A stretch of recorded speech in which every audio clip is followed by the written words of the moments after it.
हम ये नहीं कह सकते कि जो कुछ हम देखते हैं आज के जमाने में इट इज ऑल वैदिक। एक्चुअली आजकल हम जो देखते हैं इंडिया में, मोस्टली इट इज नॉट वैदिक। बहुत ही कुछ होगा, 5% चीजें जो वैदिक हो सकती हैं, बाकी 95% India is not Bharat. It is not what it used to be. शिल प्रभुपाद कहते थे उनके जमाने में, मतलब आज से 50 साल पहले, कि India still has a reflection, some remnants of ancient Bharat. तो 50 साल पहले भी भारत का कुछ पर्टिकुलर रेमिनेंट्स, यानी कुछ कुछ ही अंश बचा था। तो अभी तो और 50 साल बाद, अभी तो टीवी का भी बाप आ गया है, मोबाइल फोन, स्मार्टफोन, जो सारा हमारी वेद जो स्पिरिचुअल स्मार्टनेस है उसको खत्म कर देता है हमारा स्मार्टफोन। तो कुछ भी कर सकता है।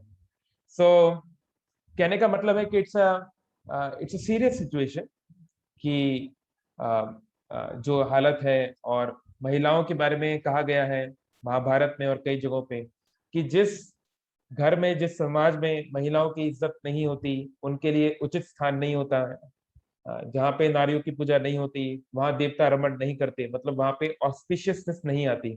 It is not auspicious place to live.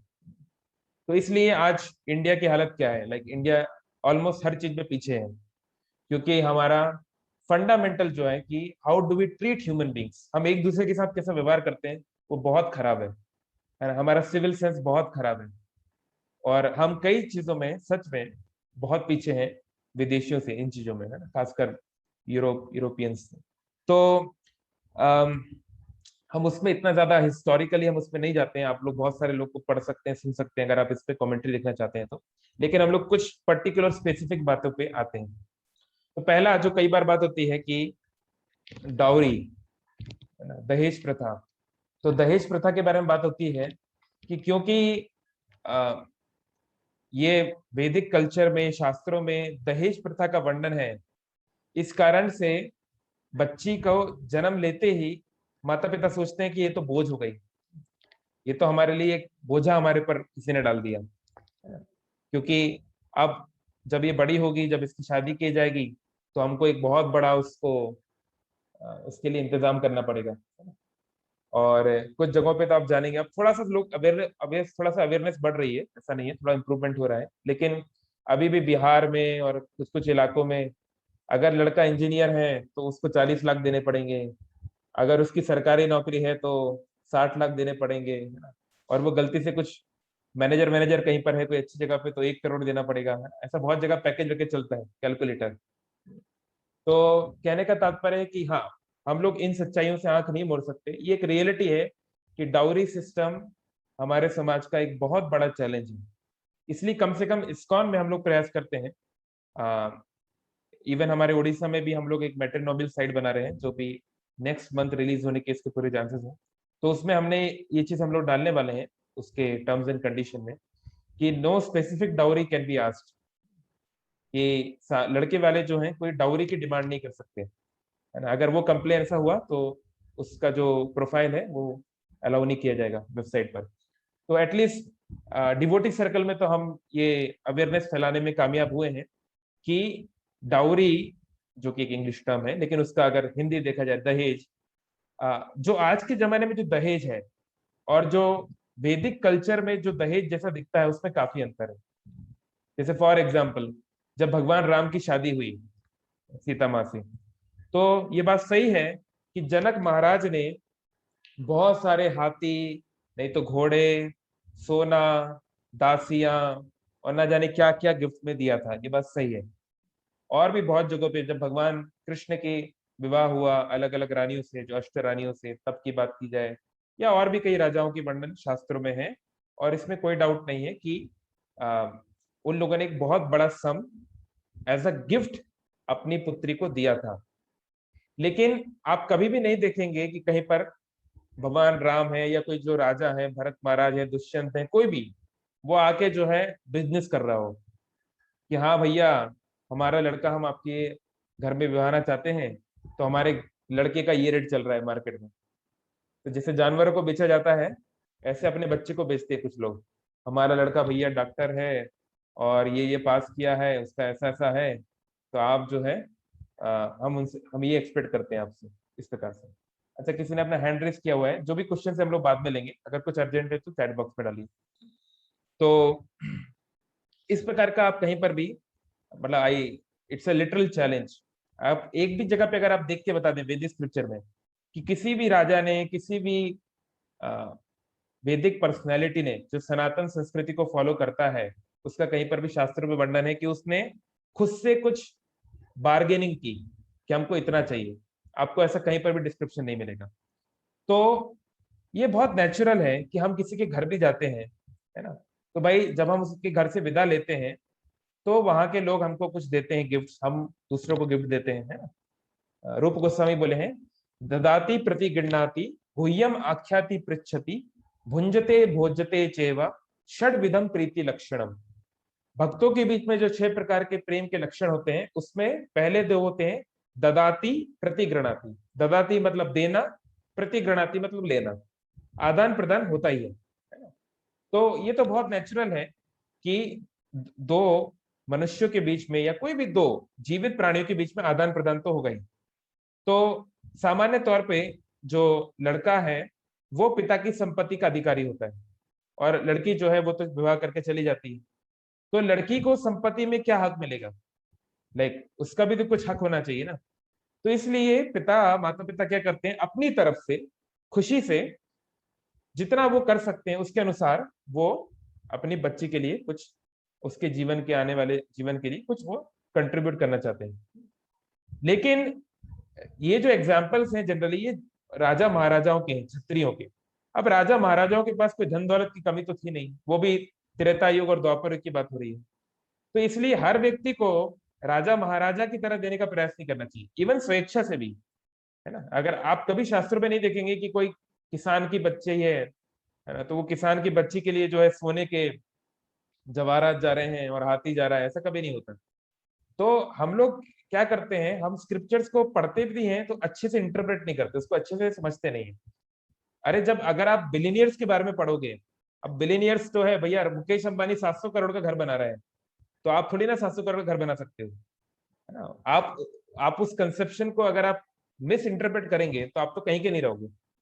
तो हमको ये भी देखना है कि ब्राह्मण लोगों का विवाह कैसे होता था, वैश्यों का विवाह कैसे होता था, शूद्रों का विवाह कैसे होता था, और वो लोग क्या क्या देते थे गिफ्ट में। तो पहली बार तो जो ये जो गिफ्ट्स होते थे ये वॉलेंटरी होते थे और व्यक्ति अपनी स्थिति के अनुसार देता था।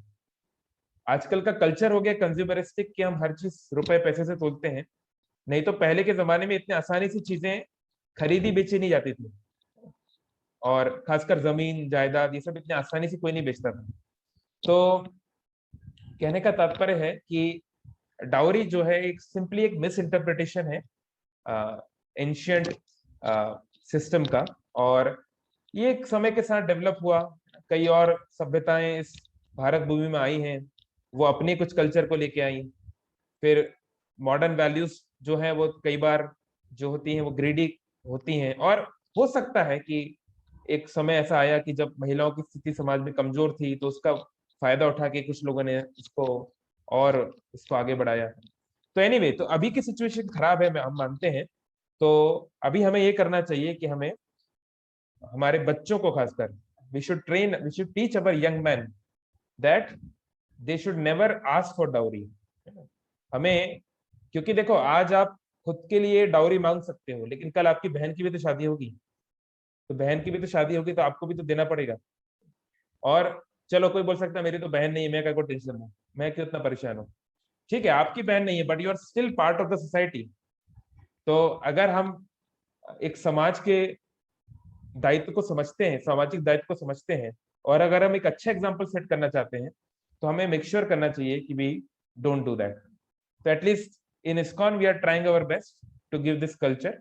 हाँ, इस्कॉन में भी ऐसा होता है कि कई डाउरी देते हैं, कई जो जिन लड़कियों की शादी होती है इनके पेरेंट्स, लेकिन it is optional, at least formally it is optional.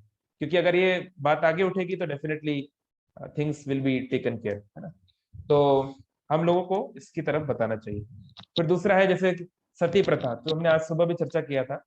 तो सती मतलब सती लिटरली मीन्स चेस्ट वुमेन, जो अपने प्रति पति के प्रति सत, सत मतलब इटरनल, इटरनल मतलब शाश्वत, उनसे शाश्वत संबंध या एक जन्मों जन्मों का साथ चाहती है, इस प्रकार से।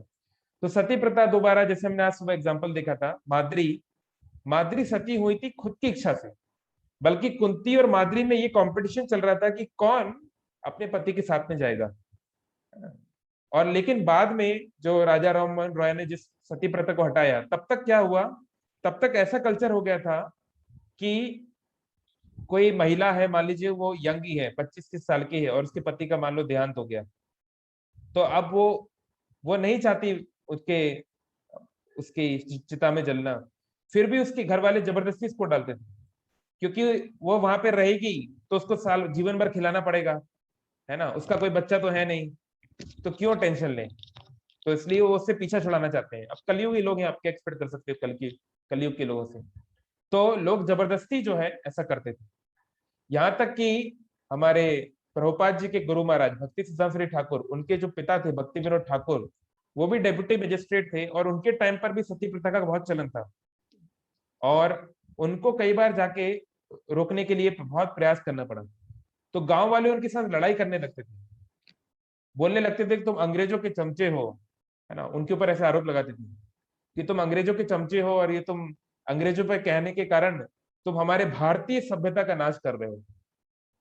तो देखिए कई बार ऐसा होता है कि आ, इसे बोलते हैं ना डेविल्स एडवोकेट, कि जो व्यक्ति सबसे बड़े पापी होते हैं, असुर होते हैं, वो भी धर्म के नाम पर सबसे बड़ा पाप करना चाहते हैं।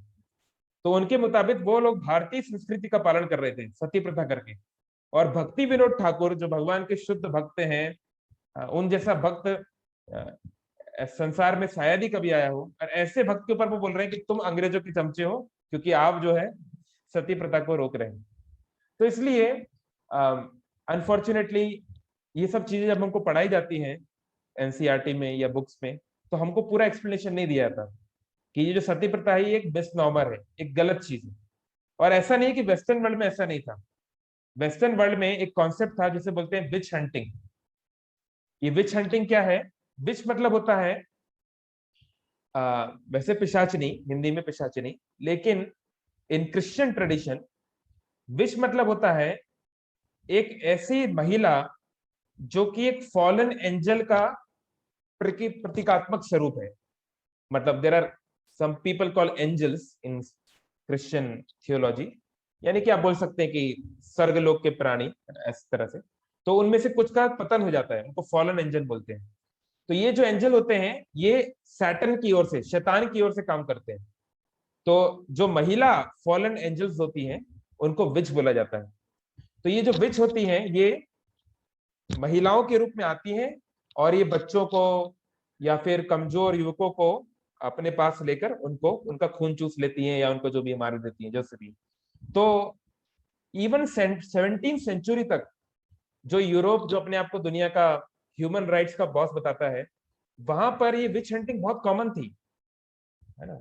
इवन अगर आप लोगों ने थोड़ा कभी शर्लक होम्स या शेक्सपियर वगैरह कुछ पढ़ा हो, है ना, नॉवेल्स वगैरह, तो आप देखेंगे वहां पर ये सब मेंशन आता है कि कैसे इतने साल पहले यहाँ पे एक विच हंटिंग हुई थी इस गांव में, है ना। तो वो लोग क्या करते थे, उस महिला के पूरे गांव, उसके पूरे ना केवल उसको, उसके घर को, उसके परिवार को, कई बार उसके पूरे मोहल्ले को जला देते थे, ये कह के कि ये तो महिला जो है ये तो एक पिशाचनी है, एक विच है। तो ये जो था कि किसी तुम्हारे कंसेप्शन के कारण, तुम्हारे अंधविश्वास के कारण, आप किसी महिला को, जो कि एक मनुष्य है, वो कोई विच विच नहीं है, लेकिन उसके ऊपर ये आरोप लगा के ना केवल उसको मार देना, बल्कि सती प्रथा में तो कम से कम उसको ही मारते थे, यहाँ तो उसको, कई बार उसके परिवार को, और कई बार पूरे मोहल्ले को ही जलाए थे। इतना खतरनाक होता था। लेकिन वो सब हमको नहीं पढ़ाया जाता, क्योंकि ब्रिटिशर्स या इंडोलॉजिस्ट ये नहीं दिखाना चाहते थे कि उनके कल्चर में क्या समस्याएं थी।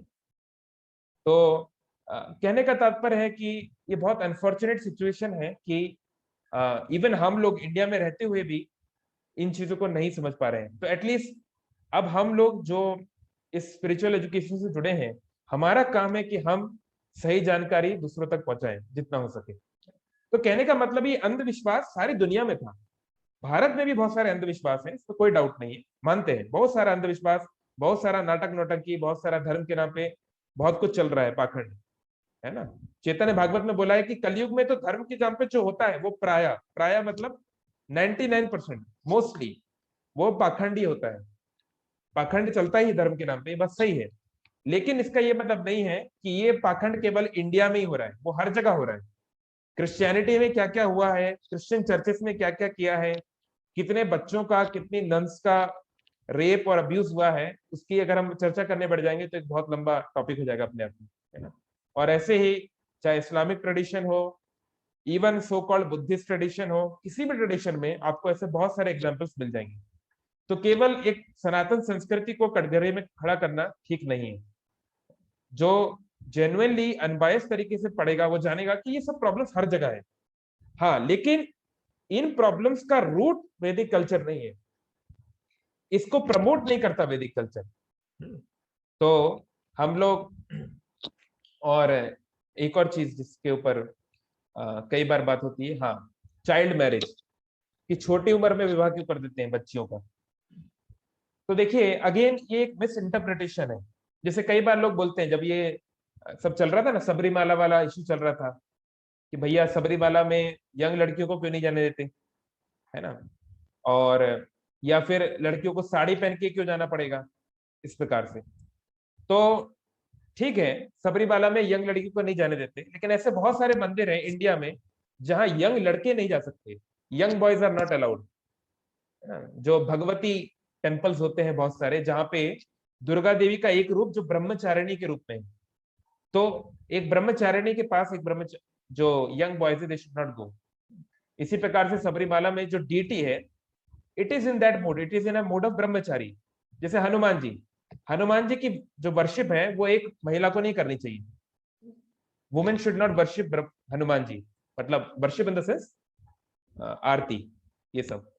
तो क्यों नहीं करना चाहिए? क्योंकि ही इज अ ब्रह्मचारी, वो उस मूड में है ना। और एक ब्रह्मचारी विल फील एम्बेरेस्ड। तो अगर आपको वर्शिप करना है तो आप भगवान की करो, आप सीताराम की करो, आप राधा कृष्ण की करो, उसमें कोई कंडीशन नहीं है। चाहे आप मैन हो, चाहे वुमेन हो, चाहे आप गे हो, चाहे लेस्बियन हो, चाहे आप बच्चे हो, चाहे आप बूढ़े हो, कुछ भी कर सकते हैं, उसमें कोई नहीं है। लेकिन कई देवी देवता हैं, कई अन्य अन्य या भगवान के भक्त हैं, वो एक पर्टिकुलर मूड में रहते हैं, है ना। तो उनकी सेवा करने का एक पर्टिकुलर तरीका होता है ना। तो we should know the customs. जैसे इवन गुरु की सेवा, एक बार राधानाथ महाराज से उनकी एक फीमेल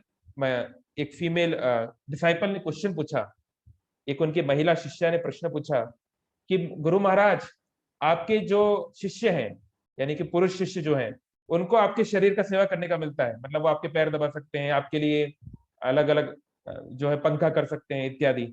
हमको तो कभी मौका नहीं मिलता, हमको भी मौका मिलना चाहिए। तो महाराज बोले कि in in other ways we can serve our spiritual master, है ना, but in a body of women we can not serve the spiritual master in this intimate fashion. मतलब अगर हम एक महिला के शरीर में हैं तो हम गुरु की इस प्रकार की सेवा नहीं कर सकते। तो इसका ये मतलब नहीं है कि गुरु जो है वो शिष्याओं के साथ जो है कोई डिस्क्रिमिनेशन कर रहे हैं, या उनको कोई महिलाओं से कोई नफरत है इत्यादि, ऐसी बात नहीं है। लेकिन एक मर्यादा होती है ना, और ये मर्यादाएं सभी जीवों को पालन करना चाहिए, चाहे आप सन्यासी हो, चाहे आप ब्रह्मचारी हो, चाहे आप गृहस्थ हो इत्यादि। तो ऐसे ही हनुमान जी एक ब्रह्मचारी के रूप में वो रहते हैं, तो एक वो मर्यादा का पालन करते हैं। अगर आप रामायण पढ़ेंगे तो आप देखेंगे, जब वो सीता की खोज कर रहे थे तो उनको वो अलग अलग राक्षसों के घर पे जाके सब स्त्रियों को देख रहे थे कि कौन है सीता, कौन है सीता। तो उनके मन में ख्याल आया, अरे मैं तो ब्रह्मचारी हूँ यार, मुझे तो किसी महिला को देखना भी नहीं चाहिए, और मैं सबके चेहरे ढूंढ ढूंढ के देख रहा हूँ कि कौन है सीता, तो ये तो मैं गलत कर रहा हूँ। लेकिन फिर वो अपने आप को समझाते हैं, अभी एक ऊंचे काम के लिए हम आए हैं, अभी राम की सेवा के लिए आए हैं, तो अभी ये सब रूल रेगुलेशन महत्वपूर्ण नहीं है, लेकिन सामान्य स्थिति में ये महत्वपूर्ण है। तो इसलिए आ, हमको इन चीजों का इंटरप्रिटेशन सही से समझना चाहिए। तो जैसे कई बार लोग बोलते हैं, अरे महिलाओं को साड़ी क्यों पहननी पड़ेगी? वैदिक कल्चर महिलाओं को साड़ी पहनने के लिए कहता है, ये बात सही है, लेकिन वैदिक कल्चर पुरुषों को भी धोती पहनने के लिए कहता है, ये बात भी उतनी ही सही है।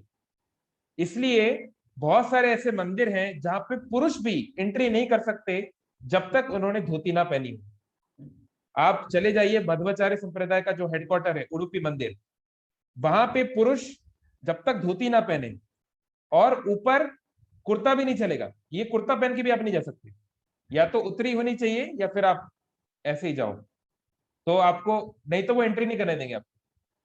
तो कहने का मतलब है कि रिस्ट्रिक्शंस पुरुषों के ऊपर भी हैं, लेकिन उनको हाईलाइट नहीं किया जाता है। तो जानबूझ के एक पर्टिकुलर एस्पेक्ट को ही हाईलाइट किया जाता है जिससे कंट्रोवर्सी क्रिएट की जा सके। तो हाँ, बल्कि इस चीज में मैं कहूंगा कि भारत की महिलाएं या हिंदू महिलाएं ज्यादा आगे हैं पुरुषों से, क्योंकि अभी भी महिलाएं साड़ी पहनती हैं, कभी ना कभी एटलीस्ट हफ्ते में एक आध बार पहनती हैं, लेकिन पुरुष तो 95% पुरुष शायद धोती कभी पहनते ही नहीं होंगे, या कभी कोई संस्कार वगैरह है उसमें पहन लिया, लेकिन सामान्य तौर पे नहीं पहनते। तो आज भी महिलाएं उस चीज में काफी आगे हैं। तो इसका कुछ कारण है। तो क्यों इतना ज्यादा, क्या वैदिक कल्चर इतना नैरो है, क्यों वो इतना सब बोल रहा है क्या पहनना है क्या नहीं पहनना है, क्या खाना है क्या नहीं खाना है? मतलब हिटलर हो क्या, शांति से जीने नहीं दोगे क्या? तो वैदिक कल्चर जो है वो इस प्रकार से डिजाइंड है कि व्यक्ति की संसार से आसक्ति कम हो, सांसारिक आसक्ति कम हो, और वो समझ सके कि मैं ये शरीर नहीं हूं, एक आत्मा हूं और मुझे यहाँ से निकलना है। तो इसलिए सिंपल लिविंग, जितना हो सके सरल जीवन। तो चाहे आप धोती देखिए चाहे आप साड़ी देखिए, वो क्या है, प्लेन क्लॉथ है, सीधा सीधा क्लॉथ है, उसमें कोई स्टिचिंग नहीं होती। तो आ, मतलब वर्स्ट केस में चाहे गरीब से गरीब व्यक्ति हो चाहे बहुत बड़ा व्यक्ति हो, वो उसको अफोर्ड कर सकता है। ऑफ कोर्स उसमें कई अलग अलग प्रकार की क्वालिटीज हैं, 250 रुपए की भी आ सकती है और 2 लाख रुपए की भी आ सकती है, वो एक अलग बात है। लेकिन कहने का मतलब है कि वो कॉमन जो वेशभूषा, वेश मतलब होता है कपड़े और भूषा मतलब होता है ऑर्नामेंट्स, तो ये वेशभूषा का कल्चर है। तुलसी जैसे पहनना चाहिए, मान लीजिए तुलसी, तुलसी माला, तो 10 रुपए की तुलसी माला मिलती है, ये कोई बहुत महंगा आभूषण नहीं है। तो ये सबको धारण करना चाहिए, लेकिन अब कोई सोना पहन सकता है तो वो पहने, उसमें कोई बुराई नहीं है, लेकिन आपसे एक्सपेक्टेड है कि आप तुलसी पहने, जो कि कोई महंगी चीज नहीं है। तो कहने का मतलब है कि वैदिक कल्चर को बिना समझे उस पर टिप्पणी करना कोई बहुत मैच्योर बात नहीं है। अगर आपको कोई चीज में डाउट है तो पूछना चाहिए, लेकिन खुद ही फैसला सुना देना कि हाँ वैदिक कल्चर तो ऐसा है, वहां पर तो इस तरह से होता है, ये वो, it is not a very mature thing to do. Okay, चलो तो हम एक एक छोटा सा उदाहरण देखेंगे अ, चैतन्य चरितामृत से। तो चैतन्य महाप्रभु दक्षिण भारत की यात्रा में है, और दक्षिण भारत की यात्रा में उनको एक बहुत ही एक खास ब्राह्मण से उनकी मुलाकात होती है ना, जो कि सीता देवी के बहुत बड़े भक्त हैं। तो मैं सोचा कि इस पर्टिकुलर पॉइंट से हम लोग थोड़ा सा डिस्कस करेंगे, तो हम कुछ अच्छी बातें देख पाएंगे आज डॉटर्स डे पे। अच्छा, अगर किसी के कोई कमेंट क्वेश्चंस हो तो वो चैट बॉक्स पे डालना शुरू कर सकते हैं। तो आई होप आपको स्क्रीन दिख रहा है, स्क्रीन दिख रहा है ना, श्लोक दिख रहा है सबको? आई थिंक दिखना तो चाहिए, सब कुछ क्लियर है मेरे तरफ से, ठीक है। तो चैतन्य महाप्रभु दक्षिण भारत की यात्रा में है और बोल रहे हैं, दक्षिणे मथुरा आइला काम कोष्ठी हैते, तहां देखा हईले एक ब्राह्मण सहिते। तो चैतन्य महाप्रभु जो है दक्षिण भारत की मथुरा, यानी कामकोष्ठी नाम का एक शहर है, एक जगह है, जहाँ की जानकारी पूरा प्रभुपाद जी ने दिया हुआ है, आप उसे कहाँ पा सकते हैं इत्यादि। वहां पे चैतन्य महाप्रभु की मुलाकात एक ब्राह्मण से हुई। से विप्र महाप्रभु के कैला निमंत्रण, राम भक्त से विप्र विरक्त महाजन। तो वो जो विप्र था, वो जो ब्राह्मण था, उसने चैतन्य महाप्रभु को निमंत्रण किया, निमंत्रण यानी कि अपने घर पे खाने के लिए बुलाया, प्रसाद पाने के लिए बुलाया। और ये जो विप्र था ये बहुत अच्छा राम भक्त था, ये बहुत अच्छा राम भक्त था, और विरक्त था, विरक्त मतलब संसार से ज्यादा आसक्त नहीं था, स्पिरिचुअली बहुत एलिवेटेड व्यक्ति था। तो उस ब्राह्मण ने चैतन्य महाप्रभु को अपने घर पे बुलाया। फिर कृतमालाए स्नान करी आइला तान घरे, भिक्षा की दिवे न विप्र पाक नहीं करे। तो चैतन्य महाप्रभु, वहां पे एक नदी है जिसका नाम है कृतमाला, तो कृतमाला नदी में चैतन्य महाप्रभु ने स्नान किया, और स्नान करने के बाद महाप्रभु उनके घर पे आए प्रसाद पाने के लिए। लेकिन जब वो वहां पर प्रसाद पाने के लिए आए, भिक्षा लेने के लिए आए, तो देखा कि पाक नहीं करे, अभी तक कुकिंग शुरू ही नहीं हुई है, कुकिंग की नहीं गई।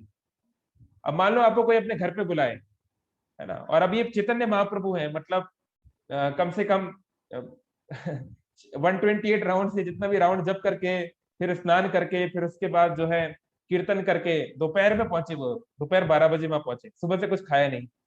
तो चैतन्य महाप्रभु वहां पहुंचे, पर देखा कि ब्राह्मण ने कुकिंग ही नहीं की, कुछ शुरू ही नहीं हुआ है। तो महाप्रभु ने उनसे पूछा, महाप्रभु कहे तान सुन महाशय, मध्यान्ह हैला केन पाक नहीं है। महाप्रभु ने बोला, हे महाशय, आप मेरी एक बात सुनिए। मध्याह्न हो गया, दोपहर के 12 बज गए, अभी तक आपने खाना नहीं पकाया। क्या बात है, अभी तक आप खाना नहीं पका रहे हैं? इसका क्या कारण है? क्योंकि आपने मुझे बुला लिया। अब चैतन्य महाप्रभु ऐसे तो नहीं बोल सकते डायरेक्टली कि भैया आपने मुझे बुला लिया लेकिन खाने को नहीं दे रहे हो। तो एनीवे, तो उस ब्राह्मण ने उत्तर दिया, विप्र कहे प्रभु मोर अरण्य बसती, पाकेर सामग्री बने ना मिली संप्रति। तो ब्राह्मण ने उत्तर दिया कि हे प्रभु, मेरी इस बात को आप सुनिए कि हम लोग जंगल में रहते हैं और अभी तक हमारे पास खाना बनाने के लिए जो जो सामग्री चाहिए वो नहीं आई है। अब ये कहां से आ गया भाई? मतलब ये ब्राह्मण जो है बीच शहर में रहता है, एक शहर के बीच में रहता है। उसके घर पे चैतन्य महाप्रभु गए उसके कहने पर, दोपहर तक उसने खाना नहीं बनाया, और अब वो क्या डायलॉग बोल रहा है कि हम लोग जंगल के बीच में रह रहे हैं और हमारे पास खाना बनाने के लिए कुछ है नहीं। तो बड़ी अजीब बात है। क्या हो गया? इसका दिमागी संतुलन तो खराब नहीं हो गया है? लेकिन आगे देखते हैं। वन्य शाक फल मूला अनिव लक्ष्मण, तबे सीता करीबे न पाक प्रयोजन।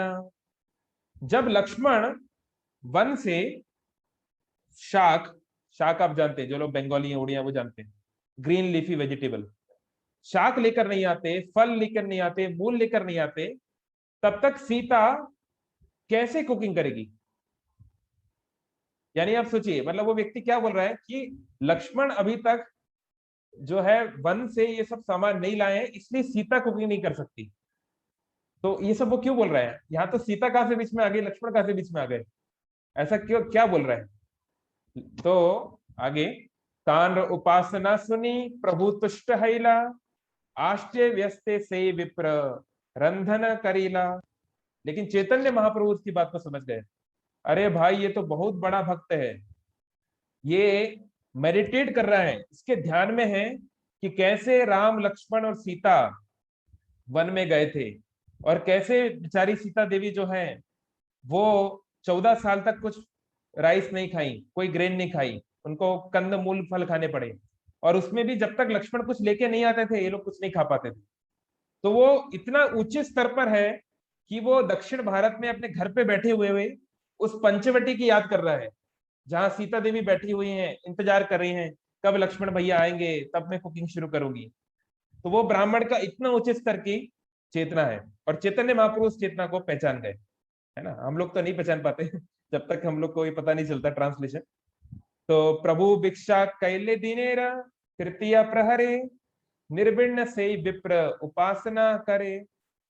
तो उसके बाद 3 बजे के आसपास, मतलब शाम हो गई करीब, शाम को किसी तरीके से दुखी मन से वो ब्राह्मण ने चैतन्य महाप्रभु को भोजन दिया।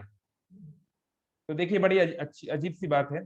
अच्छा, जो लोग प्रश्न पूछ रहे हैं, हाँ, हम आपके सारे प्रश्नों का उत्तर देंगे। आप जस्ट हम लोग इस प्रकरण को पूरा कर लें, क्योंकि इसमें एक बहुत अच्छा मैसेज है। Then we will all like try to answer your questions. Okay, आप लोग इसको जरूर सुनिए, क्योंकि चेतन चरितमृत मुझे लगता है आप हम में से ज्यादातर लोगों ने नहीं पढ़ी होगी, तो मुझे लगता है आप लोग के लिए न्यूज स्टोरी होगा। तो चैतन्य महाप्रभु ने तो शाम को लगभग प्रसाद लिया। उसमें भी जो उस घर का जो मालिक है वो ब्राह्मण बड़े दुखी मन से बनाया। ऐसा नहीं कि मतलब मान लो मजबूरी में बनाना पड़ रहा है, बहुत दुखी। तो प्रभु कहे विप्र कहा कर उपवास, केन एत दुख केने करह हुतास। महाप्रभु ने उससे पूछा कि भैया आप फास्टिंग क्यों कर रहे हो, उपवास क्यों कर रहे हो, क्यों व्रत रखा हुआ है, और इतने दुखी क्यों हो, इतने चिंतित क्यों हो, क्या बात है, मुझे बताओ। विप्र कहे जीवन मोर नहीं प्रयोजन, अग्नि जले प्रवेशिया छाड़ी ब जीवन। विप्र ने कहा, अब मेरे जीवन का कोई प्रयोजन नहीं है, अब मेरे जीवन जीने की कोई एम्बिशन नहीं है, उसका कोई उद्देश्य नहीं रह गया है, और मुझे लगता है कि अग्नि में जल के मुझे अपने जीवन को समाप्त कर देना चाहिए। मतलब भयानक डिप्रेशन में है ना व्यक्ति, ये जो व्यक्ति है भयानक डिप्रेशन में, सुसाइडल थॉट इसको आ रहे हैं। तो ऐसा क्यों है? जगन माता महालक्ष्मी सीता ठकुरानी राक्षसे स्पर्शिला तांड्र यह काना सुनी। तो देखिए ये होता है भक्त। कई बार हम लोग सोचते हैं हम लोग बहुत बड़े भक्त बन गए। ये भक्त इसलिए दुखी है क्योंकि जगत माता महालक्ष्मी, सीता महारानी जो जगत माता है, महाविष्णु की संगनी है, उस सीता ठकुरानी को एक राक्षस ने, कौन राक्षस? रावण, उस रावण ने स्पर्श कर लिया। उसने उन अपने हाथ से, अपने उस घटिया हाथों से हमारी माँ को छू लिया, है ना। उस बात का मुझे इतना दुख है कि मैं अब खा नहीं पा रहा हूं, जिससे मतलब मुझे जीवन में और कुछ दिखाई नहीं दे रहा है। तो हम लोग क्यों डिप्रेशन में होते हैं? अरे हमारा ब्रेकअप हो गया, अरे हमारी नौकरी छूट गई, हमारा कोई चला गया। तो हम लोग हमारे खुद के तथाकथित सुख और दुख के से प्रभावित होते हैं। लेकिन भक्त मतलब वो है जिसका जीवन भगवान है, जो भगवान से इतना प्रेम करे कि भगवान के जीवन का दुख, भगवान के जीवन का तो कोई दुख है नहीं, लेकिन फिर भी एक लीला के हिसाब से, है ना, वो लीला वाली बात है। क्योंकि अब प्रश्न उठ सकता है भैया सीता महारानी को रावण कैसे ले गया, वो कभी और हम चर्चा करेंगे। लेकिन ये जो थी ये माया सीता थी, ये छाया सीता, मतलब ये रियल सीता देवी नहीं थी, बल्कि उनकी एक रिफ्लेक्शन थी जिसको रावण किडनैप करके ले गया था। तो ये है भक्त जिसका दुख क्या है कि भगवान की सेवा ऐसी क्यों नहीं हो पा रही है, कैसे भगवान की शक्ति के साथ, कैसे हमारी माँ के साथ उसने ऐसा कर दिया, रावण कैसे उनको किडनैप कर लिया। ये बात से वो इतना दुखी है कि अब उसके जीवन का उसे कोई स्थिति नहीं दिख रही है। ए शरीरा धरी बारे कभू ना यू आए, ए दुख जले देह प्राण नहीं आए। इस कारण मुझे इतना दुख हो रहा है, हे प्रभु इतना दुख हो रहा है कि शरीर जल रहा है और मानो कि मेरी प्राण वायु, मेरे प्राण मेरे शरीर से निकल रहे हैं। प्रभु कहे ए भावना ना करिया आर, पंडित है केन ना करह विचार। प्रभु ने उसको समझाया, अरे इस तरीके से बात मत करो, तुम एक पंडित हो, मेरी इस बात को विचार करो। कि बात को विचार करो, ईश्वर प्रेयसी सीता चिदानंद मूर्ति, प्राकृत इंद्रिय तार देखते ना ही शक्ति। चैतन्य महाप्रभु ने कहा, अरे सीता देवी जो है वो तो ईश्वर की शक्ति है, ईश्वर की प्रेयसी है, श्री राम की प्रेयसी है। उसका जो शरीर है वो सच्चिदानंद है, यानी भौतिक नहीं है, हाड़ मास का नहीं बना है। तो उसको छूना तो दूर की बात है, उसको कोई देख भी नहीं सकता, इस इंद्रिय से कोई उसको देख भी नहीं सकता है, कोई सीताराम को देख भी नहीं सकता है, छूना तो बहुत दूर की बात है ना। तो कोई भौतिक व्यक्ति, कोई कामी व्यक्ति के अंदर इतनी शक्ति नहीं है कि वो उनको देख पाए। इस पर शिवार कार्य आचो ना पाए दर्शन, सीतार आकृति माया हरिल रावण। तो मैं क्या बोलूं, तुम क्या बात कर रहे हो, क्या सीता को वो छू सकता है क्या? एक भौतिक व्यक्ति उसको देख भी नहीं सकता। तो जो तुम रावण ने जो अपहरण किया है, जो हरा है सीता को, वो केवल उनके माया रूप को, उनके माया आकृति को, माया मतलब इल्यूजरी, भ्रम, उनकी उस भ्रम वाली आकृति को उसने किडनैप किया है, असली सीता देवी को नहीं किया है। रावण आसिते सीता अंतर्धान कैला, रावणेर आगे माया सीता पठाइला। तो जैसे ही रावण सीता के सामने आया, उसके पहले ही सीता देवी ने अंतर ध्यान हो गई और रावण को धोखा देने के लिए उन्होंने एक भौतिक रूप ले लिया, है ना, उन्होंने एक भौतिक रूप ले लिया, ये बता रहे हैं। तो अप्राकृत वस्तु नहीं प्राकट गोचर, वेद पुराण ते कहे निरंतर। वेद पुराण बार बार हमको ये समझा रहे हैं कि ये आध्यात्मिक वस्तु को भौतिक चक्षु से नहीं समझा जा सकता है ना।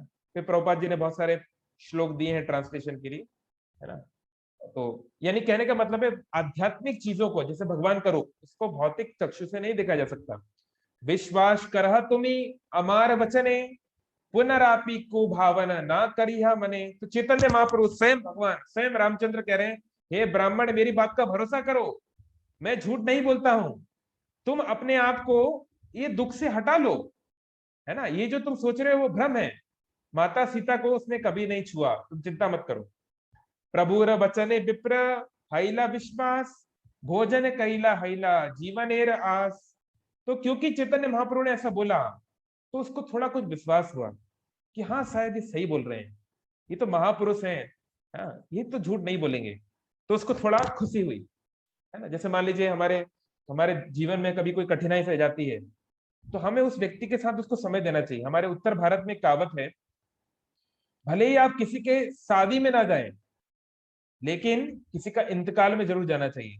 मतलब किसी के यहाँ कोई मृत्यु हो जाए, कोई मुश्किल समय आए, तब आपको जरूर उस व्यक्ति के पास जाना चाहिए। भले ही उसका शादी था या उसका कोई अच्छा समय में भले ही हम ना जाओ, चलेगा, टाइम नहीं है कोई बात नहीं, लेकिन बुरे समय में जरूर जाना चाहिए। तो ऐसे ही जब कोई बुरा समय आता है तो अगर हम किसी को ढांढस देते हैं, उनको सांत्वना देते हैं, तो उसको थोड़ी आस बनती है कि ठीक है चिंता मत करो, सब ठीक हो जाएगा, है ना, भगवान जरूर करेंगे, है ना, सब स्वस्थ हो जाएंगे। इस प्रकार से ढांढस देना चाहिए। तो ऐसे चैतन्य महाप्रभु ने उस ब्राह्मण को सांत्वना दी, तो उसको कुछ उनके विश्वास हुआ और उसने कुछ भोजन ग्रहण किया बहुत दिनों के बाद, कमजोर हो गया था। तान रे अश्वशिया अश्वशिया प्रभु करीला गमन, कृतमाला स्नान करी आयला दुर्वासन।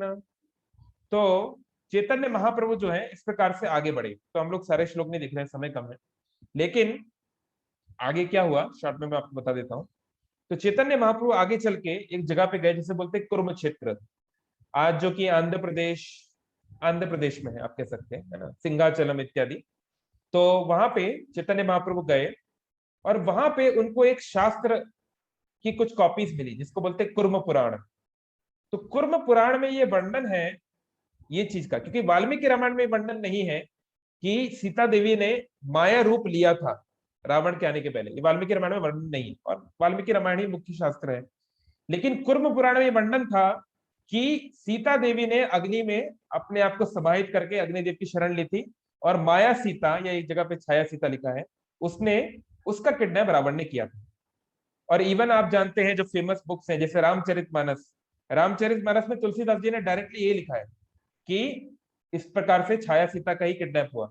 और भी जगह तो चैतन्य महाप्रभु को ये जो शास्त्र मिला, तो वो शास्त्र को कॉपी करवा के, क्योंकि पहले तो प्रिंटिंग प्रेस नहीं थी कि फोटो कॉपी करा ली, उसे कॉपी करवाना पड़ता था मैनुअली, कॉपी करा के वो दोबारा इधर आए, कृतमाला इस नगर में आए और इस ब्राह्मण के घर गए और उसको प्रूफ दिखाया कि देखो तुम्हारी मेरी, तुम हो सकता है मेरी बात पे ज्यादा भरोसा ना कर रहे हो, तो ये प्रूफ देखो कि सीता देवी का अपहरण नहीं हुआ था, उनकी छाया का अपहरण हुआ था।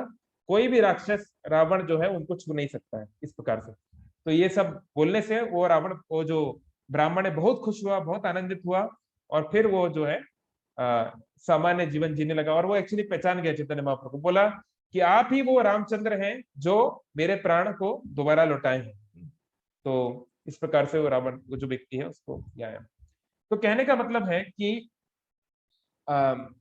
ये एक जस्ट एक उदाहरण था कि भक्तों का जो प्रेम है वो केवल भगवान के प्रति या सो कॉल्ड मेल फॉर्म्स के प्रति नहीं है, जैसे कई बार लोग इस तरह से सोच लेते हैं।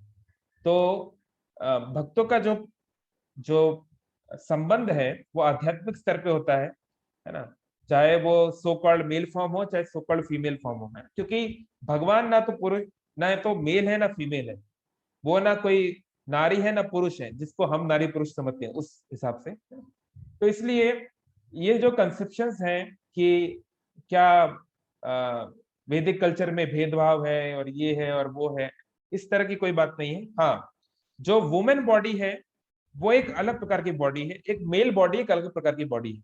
जैसे मान लीजिए दो मनुष्य हैं, मैं और मेरे दोस्त हैं, मेरे पास मारुति सुजुकी है, उनके पास मान लीजिए होंडा है। तो कुछ चीजें मारुति सुजुकी की प्रोज एंड कॉन्स हैं, मान लीजिए उसका एवरेज अच्छा है या मान लीजिए उसका मेंटेनेंस कम है ना, लेकिन कुछ उसमें कमियां हैं क्या, कि होंडा में जो है उसके मुकाबले उसका स्पीड, हाई स्पीड ज्यादा है, पिकअप ज्यादा है, या वेट कैपेसिटी ज्यादा है इत्यादि। तो मारुति सुजुकी लेने के कुछ फायदे हैं, कुछ नुकसान है, होंडा होने के कुछ फायदे कुछ नुकसान है। ऐसे ही आत्मा, आत्मा ना तो पुरुष है ना स्त्री है। आज मैं पुरुष के शरीर पे हूं, हो सकता है मरने के बाद मैं स्त्री के शरीर में चले जाऊं। आप लोग विश्वास नहीं करेंगे लेकिन हमारे एक गुरु भाई, हमारी एक गुरु बहन है, वो पिछले जन्म में पुरुष थी। I mean that is her own realization, ठीक है, लेकिन इस तरह की बातें बोलने, अगर आपको कभी हम उसके बारे में बताएंगे आपको। तो कहने का मतलब है she was a man and she just got, she died actually, she was a proper disciple और बहुत कुछ। एनीवे तो हो सकता है कि मैं नारी के शरीर में चले जाऊं कुछ दिनों के बाद, ऐसा हो सकता है ना। और हो सकता है कि जो आज नारी है अगले जन्म में वो पुरुष बन जाए, इस तरह हो सकता है। तो आत्मा तो केवल एक सफर कर रही है, चाहे मारुति सुजुकी में चाहे होंडा में। तो हो सकता है आप पुरुष के शरीर में हो या नारी के शरीर में हो। तो ये बात सही है कि दोनों में इक्वालिटी की बात वैदिक स्क्रिप्चर्स में नहीं है। जब बात आती है कि जो फेमिनिज्म की बात है कि इक्वालिटी, तो होंडा कार और मारुति सुजुकी कार इक्वल नहीं है। सुजुकी कार के खुद अपने कुछ फीचर्स हैं, होंडा कार के कुछ और फीचर्स हैं। उनको आर्टिफिशियली इक्वल करने का प्रयास नहीं करना चाहिए। लेकिन इसका ये मतलब नहीं है कि मारुति सुजुकी बेटर है होंडा कार से, ऐसी कोई बात नहीं। वो एक चीज सर्टेन चीजों में बेटर है, सर्टेन चीजों में ये बेटर है। तो हाँ, कई चीजें हैं, कुछ ऐसे नियम हैं जो महिलाओं पे लागू होते हैं जो पुरुषों के ऊपर लागू नहीं होते। ऐसे कई रूल्स हैं जो पुरुषों के ऊपर लागू होते हैं जो महिलाओं के ऊपर लागू नहीं होते। तो जब रिस्ट्रिक्शन की बात होती है तो दोनों तरफ होनी चाहिए। और वैदिक कल्चर रिस्ट्रिक्टिव है, हाँ ये बात सच है।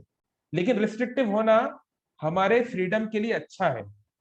अगर हम लोग रिस्ट्रिक्टिव नहीं रहेंगे, अगर हमारे माता पिता ने हमारी संरक्षण नहीं करते हैं, अगर गाड़ी में ब्रेक नहीं होता है, तो ये तथाकथित फ्रीडम, ये तथाकथित खुला जमाना, खुली सोच जो है हमारे एक्सीडेंट का कारण बनती है। तो क्योंकि हमारा मन, हमारी बुद्धि जो है वो प्रदूषित है, हमारी चेतना प्रदूषित है, इसलिए उसको चेक करना जरूरी है। इसलिए शास्त्रों में मन को, बुद्धि को, शरीर को कैसे कंट्रोल किया जाए, इसके लिए बहुत सारे कायदे कानून है, बहुत सारे एडवाइसेस है।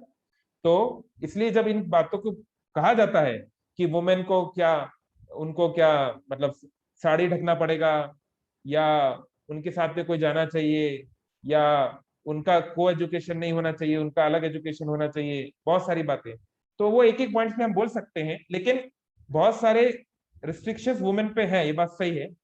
लेकिन ऐसे ही मेल के ऊपर भी है ना, इसी प्रकार से उनके ऊपर भी बहुत सारे रिस्ट्रिक्शन है, और दोनों रिस्ट्रिक्शंस की बात की जानी चाहिए।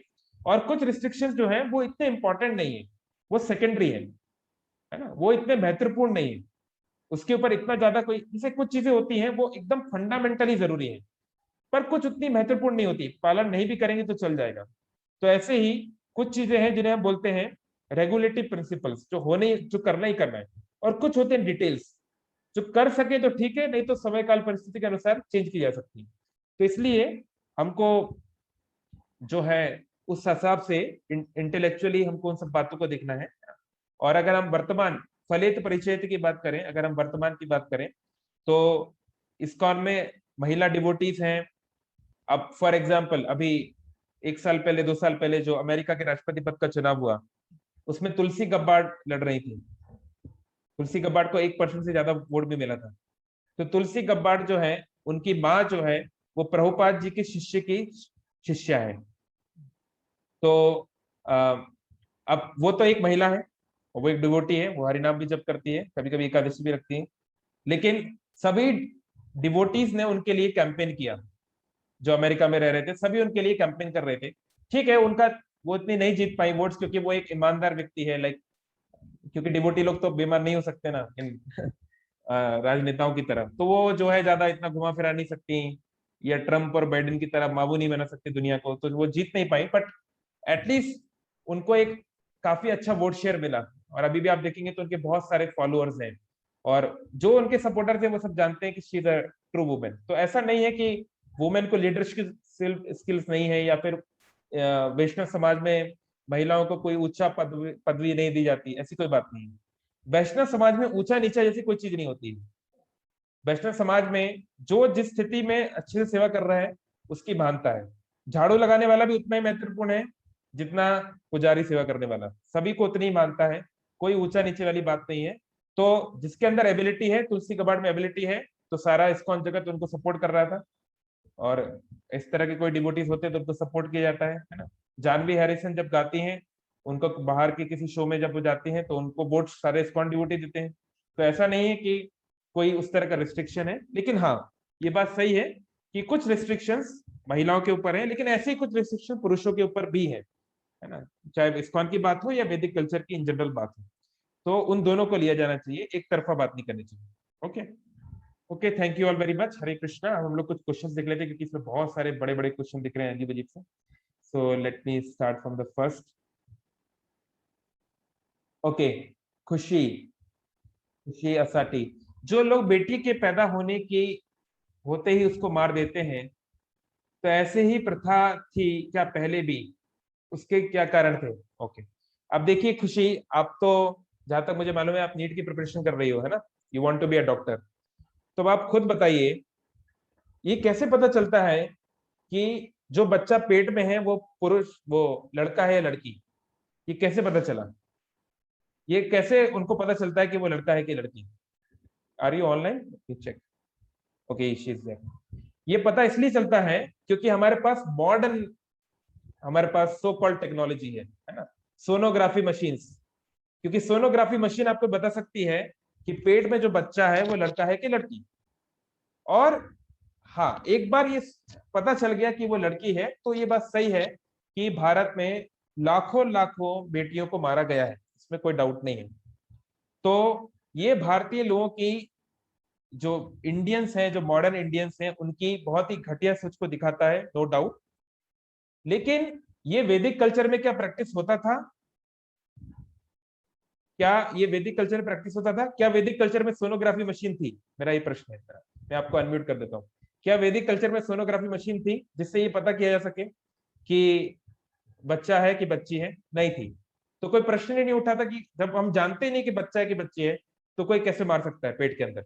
अब प्रश्न है कि जो पेट में, अब पैदा होने के बाद जो मार देते हैं, मान लीजिए अभी बच्ची पैदा हुई, 2-4 दिन की है, 1 महीने की है, अब उसको जो मार देते हैं, तो अगेन ऐसा कोई उदाहरण आपने शास्त्रों में कभी देखा, किसी स्क्रिप्चर में देखा, है ना, कि भैया बेटी हुई तो उसको डुबो के मार दिया इस प्रकार से, है ना? एक्चुअली आप देखेंगे, गांव में एक कहावत थी, अ, जितने पूत होते हैं ना, यानी जितने बच्चे होते हैं उतनी अच्छी बात है।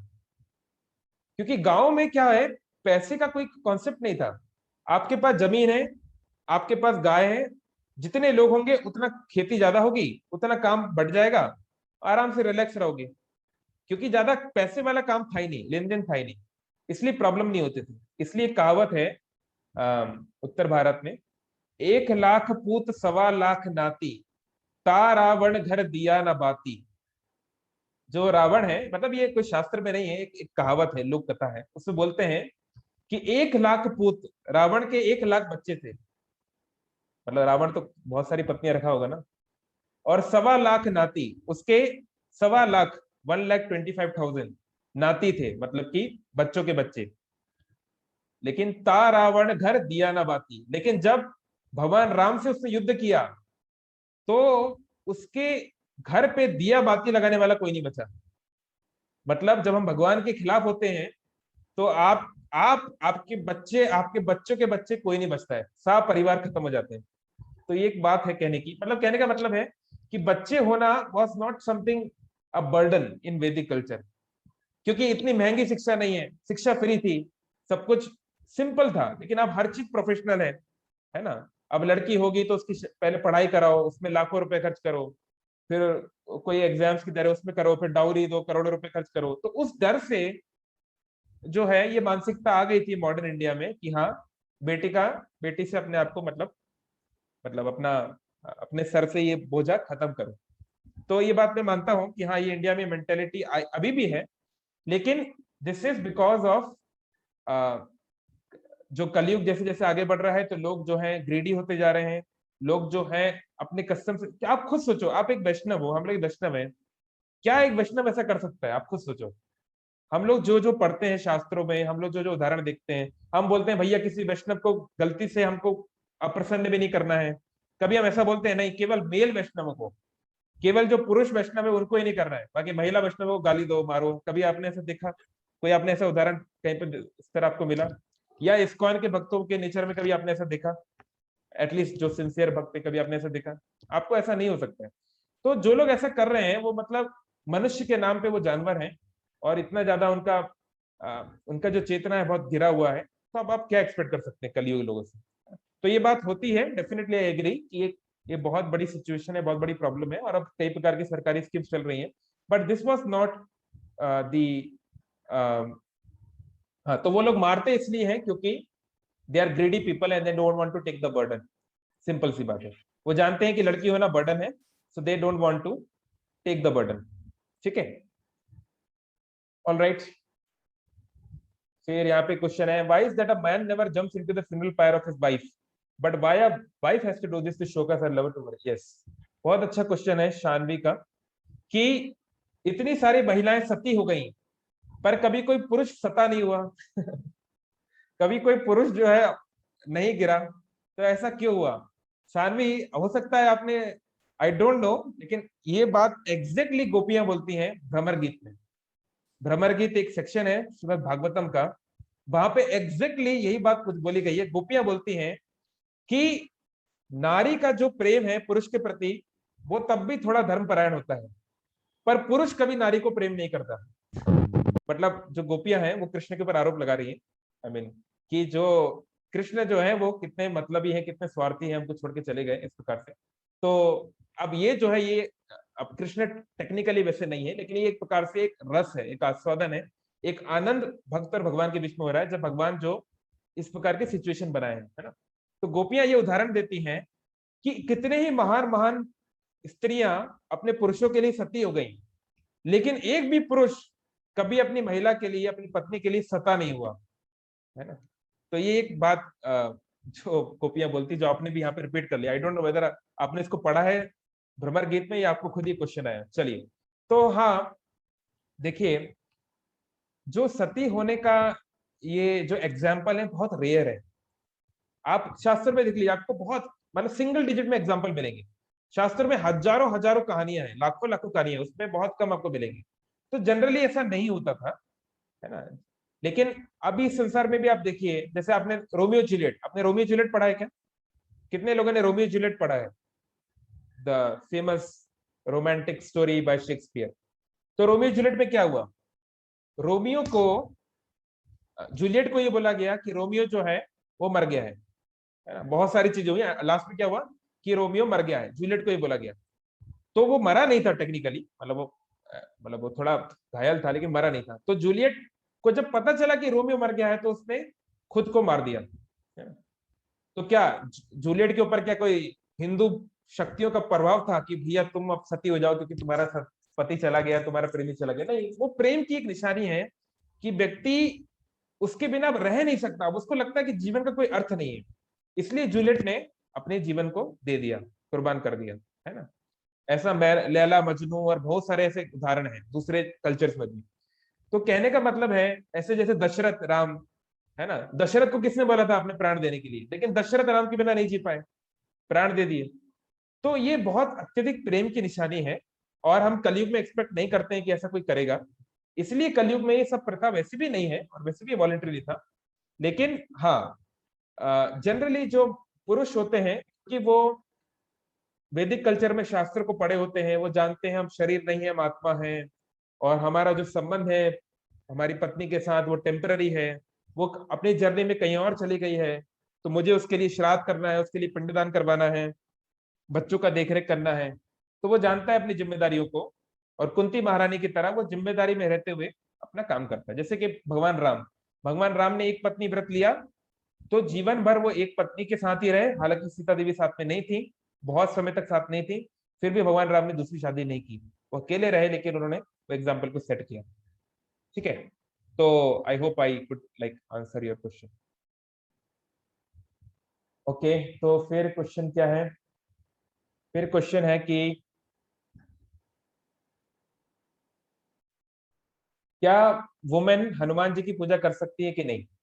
हाँ, कर सकती है एज अ डिवोटी। मतलब जैसे आप प्रभुपाद जी के पास जाते हैं या किसी भी महान भक्त के पास हम जाते हैं, तो वो महान शुद्ध वैष्णव है, तो उनके पास उस शरण से जा सकते हैं। लेकिन आ, जब मैं कह रहा था कि हनुमान जी की वर्शिप नहीं कर, मतलब वो वर्शिप वर्शिप मतलब समझ रहे हैं, तो हम जो हम डीटी वर्शिप की बात करते हैं, क्योंकि हनुमान जी जो है वो ब्रह्मचारी रूप में है, तो उनकी वर्शिप जो है उस तरीके से ही होना सही है। जैसे नरसिंह देव है मायापुर में, उनकी वर्शिप केवल नैष्ठिक ब्रह्मचारी लोग करते हैं, क्योंकि उनका जो यंत्र है, उनकी जो स्क्रिप्चर्स है जहाँ पे उनका मेंशन है, तो वहां पे इस तरीके से बताया गया है कि एक नैष्ठिक ब्रह्मचारी को वर्शिप करना चाहिए। लेकिन सामान्य तौर पर भगवान जगन्नाथ हैं, गौर निताई हैं, राधा कृष्ण है, उनका वर्शिप कोई भी कर सकता है। So why to go into a particular situation only. अगर आपको हनुमान जी का वर्शिप करना है तो सीता राम लक्ष्मण के साथ कर सकते हैं, पर अलग से एक महिला को वर्शिप करना उचित नहीं है, क्योंकि हनुमान जी एक सर्टेन मूड में है और उस मूड का हमें सम्मान करना चाहिए। ठीक है, ओके। फिर why is that man never jumps into, वो तो हो गया। Does the present form of women empowerment serve the purpose well. आप देख ही रहे हो, अभी जो सो कॉल्ड फेमिनिज्म है वो हमको बस ये सिखाता है कि in a way, in a indirectly it is becoming a hating culture, कि महिलाओं को कैसे पुरुषों से हेट करना चाहिए, अपने पिता से। It's not direct but indirectly it is like that.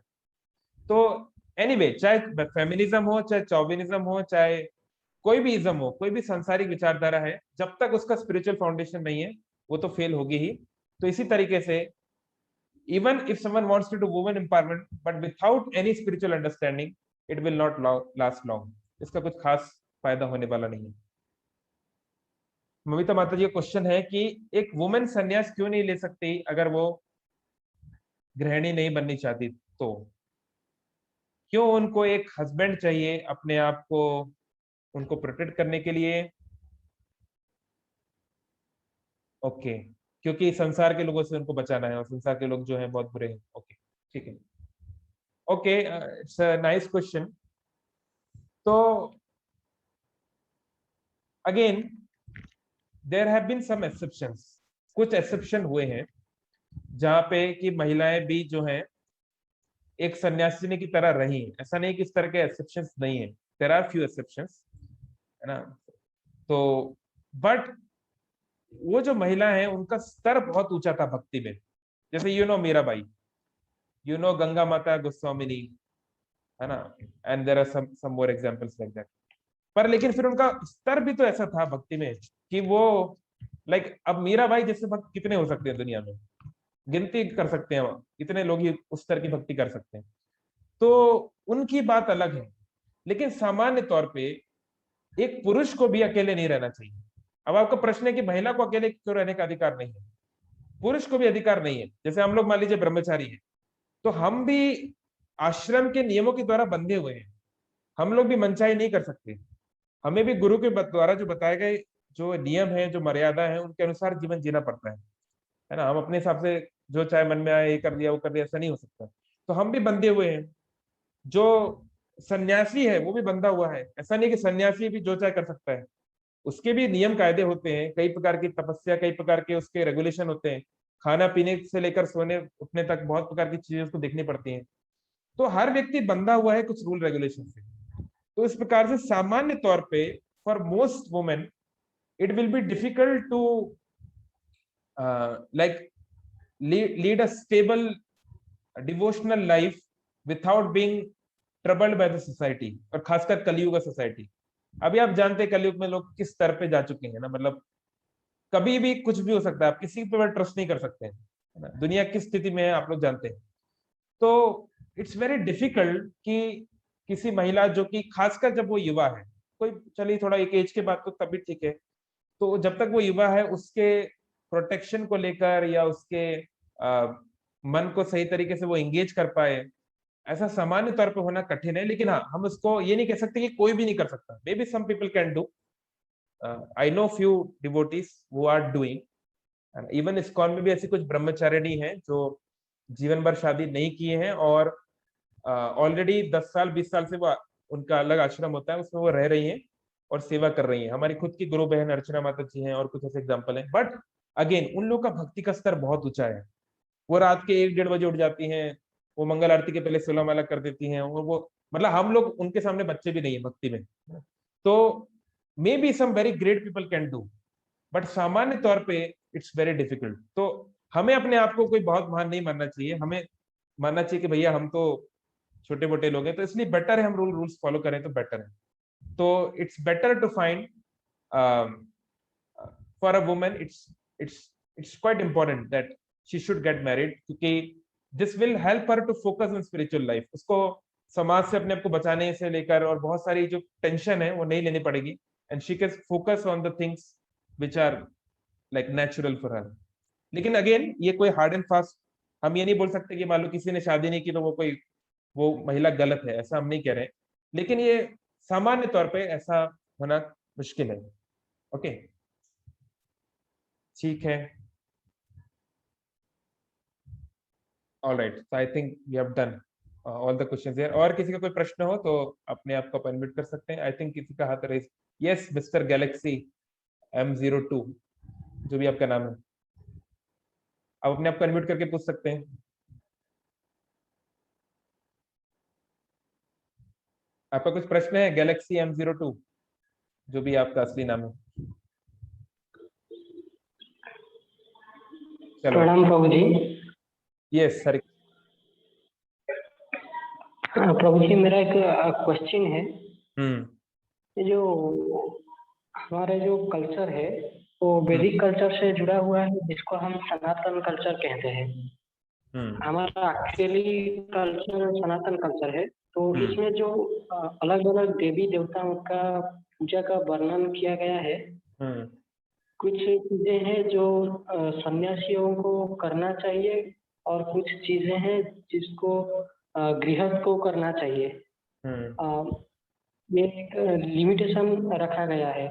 तो मेरा क्वेश्चन ये है कि क्या हम इस परंपरा को तोड़ना ठीक रहेगा क्या, जो अभी लोग कर रहे हैं? ओके, हाँ, अगर परंपरा शास्त्र के अनुसार है तो उसको नहीं तोड़ना चाहिए, है ना। देखो, जो एकदम शुद्ध भक्त है उसको कोई परंपरा फॉलो करने की जरूरत नहीं है। वो तो डायरेक्ट भगवान से उसका रिश्ता से कोई टेंशन नहीं है ना। भगवान गीता में ही बोल रहे हैं। लेकिन सामान्य तौर पे हम सभी को हमारे कुल के, परिवार की या जो रीति रिवाज है वो पालन करना चाहिए जितना हो सके। और खासकर अगर वो परंपरा शास्त्रीय है, शास्त्र के अनुसार है, फिर तो करनी ही चाहिए। लेकिन अगर कोई परंपरा जो है वो केवल परंपरा के नाम पे नौटंकीबाजी है और कुछ उसका कोई खास यूज नहीं है, तो उसका विरोध करना चाहिए, है ना। अब मान लीजिए कोई बोल सकता है हमारे यहाँ तो परंपरा है कि हमारे घर में जब भी शादी होती है तो हम जो है उसमें नागिन डांस करते हैं और खूब पी पा के नौटंकी करते हैं। तो ऐसी में बहुत सारे लोग की परंपरा है। तो ये you can not accept all this परंपरा। इसलिए हम देखते हैं कृष्ण लीला में भगवान ने गोवर्धन लीला में समझाया कि इंद्र की पूजा, ये कोई गोवर्धन या उस समय दिवाली के दिन ये कोई शास्त्रीय बात नहीं है, ये तो आप लोग का कल्चर आप लोगों ने बना लिया है। इसलिए भगवान ने इसका विरोध किया और दूसरे लोग को भी विरोध करवाया। तो इस तरीके से कोई परंपरा का शास्त्र अनुसार है तो ठीक है, उसका पालन करना चाहिए। भले ही वो डायरेक्टली विष्णु भक्ति से रिलेटेड नहीं भी है तो भी करना चाहिए। लेकिन अगर वो परंपरा के नाम पे कुछ और ही चल रहा है ना, कोई व्यक्ति जो है अपना अपना स्वार्थ पूरा करना चाहता है परंपरा के नाम पे, तो फिर हमको हमारा बुद्धि प्रयोग करना चाहिए और देखना चाहिए शास्त्रों की दृष्टि से कि वो सही है कि नहीं, है ना। अच्छा प्रभु जी, एक्चुअली मेरा क्वेश्चन रिलेटेड था।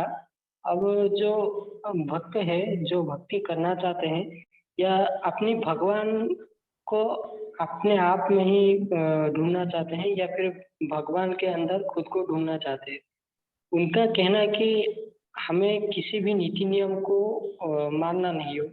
यानी कि हम भगवान को चाहते हैं तो बस उनको ही चाहते हैं, कोई मांस नहीं, मदिरा नहीं, कुछ भी नहीं, कोई भी नियम नहीं, कुछ भी करो चलेगा। लेकिन उसमें किसी का कोई क्षति नहीं हो। क्या ऐसा जो चीज चलो, है इसको ज्ञान मार्गी का दर्जा दिया हाँ गया मैं है, समझ क्या गया, ये सही है? समझ गया। तो देखो साहिल, एक मेरी बात सुनो, है ना। आप बोलते हो अपने पिता से, पिताजी मैं आपसे बहुत प्यार करता हूँ। तो पिताजी ने कहा ठीक है बेटा, आज तुम्हें दिन में ये चीजें करना है। उन्हें आपको एक लिस्ट बना के दे दी कि आप ये काम करना। तो आप बोले अरे ये सब पढ़ने की क्या जरूरत है, मैं तो पिताजी को प्यार करता हूँ ना। बस मेरे और पिताजी के बीच में लिस्ट क्यों आ गई बीच में, ये लिस्ट हट रहा हो, आपने लिस्ट को फाड़ के फेंक दिया। तो इससे क्या पिताजी खुश होंगे? अरे जो नीति नियम है, जो नीति नियम शास्त्रों के अनुसार, अभी शास्त्र क्या है, धर्मंतु साक्षात भगवत प्रणीतम, भगवान को जो बोलना था वो शास्त्रों में बोल के गए, यानी वो भगवान की वाणी है, वो भगवान स्वयं है। तो कोई व्यक्ति बोल रहा है कि मैं शास्त्रों को नहीं मानूंगा, तो बोल रहे हैं रूप गोस्वामी भक्ति रसामृत में बताया गया है कि श्रुति स्मृति पुराण आदि पंचरात्रि की विधिम बिना एकांत की हरि भक्ति उत्पादेव कल्पते। एकांत की हरि भक्ति, कोई हरि की सिंसियरली भक्ति करना चाहता है, ऐसी भक्ति भी उत्पाद, केवल समस्या, उत्पाद यानी कि केओस, समस्या उत्पन्न करती है अगर वो स्मृति पुराण पंचरात्रि की इन सब शास्त्रों को पालन ना किया जाए तो भैया ये कृष्ण से अगर तुम्हें प्रेम करना है तो कृष्ण खुद बोल रहे हैं चिल्ला चिल्ला के, भाई गीता में ऐसा ऐसा करो, भागवत में ऐसा ऐसा करो। लेकिन अगर तुम उनकी बात नहीं मानते हो यानी आपको उनसे प्रेम नहीं है, क्योंकि to to love means to serve, प्रेम का अर्थ है सेवा करना, and to serve means to please. सेवा करने का अर्थ है सामने वाले को प्रसन्न करना, कृष्ण अनुशीलनम। तो अगर मैं सच में राधा कृष्ण से प्रेम करता हूं तो वो जो चाहते हैं मैं वो करूंगा ना। अगर मैं प्रेम करता हूं लेकिन मैं बोलूंगा नहीं मैं अपनी मनमानी करूंगा, तो ये प्रेम नहीं है, ये तो अहंकार है। तो अगर कोई भगवान से प्रेम करता है तो वो डेफिनेटली शास्त्र को मानेगा या प्रयास करेगा मानने का। लेकिन अगर कोई बोल रहा है कि मैं नीति नियम को नहीं मानता, तो फिर भैया फिर आप ये देखो कि वो नीति नियम बनाया किसने, भगवान ने बनाया। हाँ, सांसारिक नीति नियम को आप मत मानो तब भी चलेगा, लेकिन शास्त्रीय नीति नियम को तो मानना ही पड़ेगा अगर आपको भगवान से संबंध बनाना है तो। ठीक है, ओके, ठीक है, आई थिंक काफी टाइम हो गया, 9 बज गया है। तो बहुत बहुत धन्यवाद। आप लोग चाहें तो और इन सब्जेक्ट्स को स्टडी करिए, और जो लोग वैदिक कल्चर को ब्लास्फेम करते हैं उसको आप सही उत्तर देने की कंडीशन में आए होंगे या आप और आ सके, यही हमारी प्रार्थना है ना। तो हम लोग जो है एटलीस्ट हम लोग एक सही उदाहरण पेश करें समाज में, और चाहे पुरुष हो चाहे स्त्री हो, यथा उचित सम्मान मर्यादा के साथ हम एक सबके साथ सेवा भाव से भक्ति करें और भगवान की तरफ आगे बढ़े। बहुत धन्यवाद। हरे कृष्ण कृष्ण कृष्ण हरे हरे, हरे राम राम राम हरे हरे। शील प्रभुपाद की जय।